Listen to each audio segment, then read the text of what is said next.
আসসালামু আলাইকুম বন্ধুরা, তোমরা সব কেমন আছো? আশা করি ভালো আছো। আমিও খুব ভালো আছি। আজকে তোমাদের সামনে নিয়ে আসলাম গরুর মাংস। প্রথমে লবণ দিয়ে দিয়েছি, তারপরে হলুদ গুঁড়ো, মরিচের গুঁড়ো, জিরের গুঁড়ো, তেজপাতা দিয়ে দিয়েছি। তারপরে এদিকে দিয়ে দিয়েছি পেঁয়াজ কুচি, আদা বাটা, রসুন বাটা, গোটা কাঁচা মরিচ, তেল দিয়ে দিচ্ছি। একসঙ্গে ভালো করে নাড়াচাড়া করে নিচ্ছি। এইভাবে গরুর মাংস রান্না করলে খেতে খুব ভালো লাগে।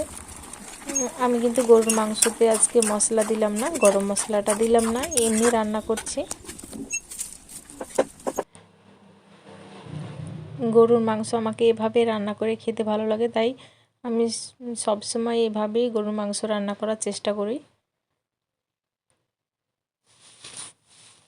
মাংসটা এদিকে ভালো করে কষানো হয়ে আসছে।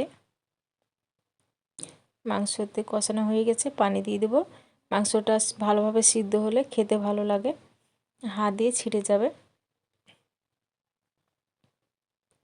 মাংসটা কত সুন্দর খদবাদ করে ফুটছে। মাংসটা প্রায় এদিকে হয়ে আসলো।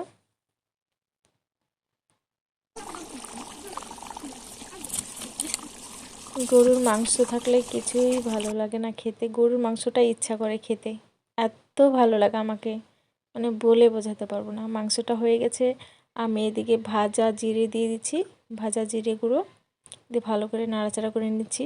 মাংসতে জিরেটা ভালো করে নাড়াচাড়া করলে মানে সবটাই মিশে যাবে, সেজন্যে। আমার এক্ষুনি খেতে ইচ্ছা করছে, আমি নামিয়ে অমনি খাবো।